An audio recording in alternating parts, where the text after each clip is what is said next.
وعجبي على ناس رخيصة عايشة حياتها ما بين الناس ب100 وش و100 لون، وديت ناس عديمة الكرامة تبيع أهلها وناسها من أجل المصلحة وقت اللزوم، ودول بنقول عليهم صحبة الأندال، لا ينفع معاهم عتاب ولا لوم.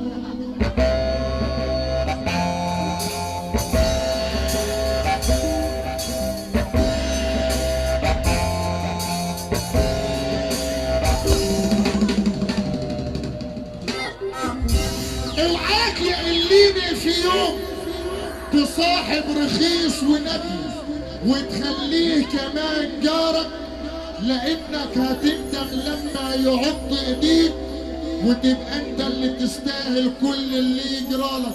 اسمع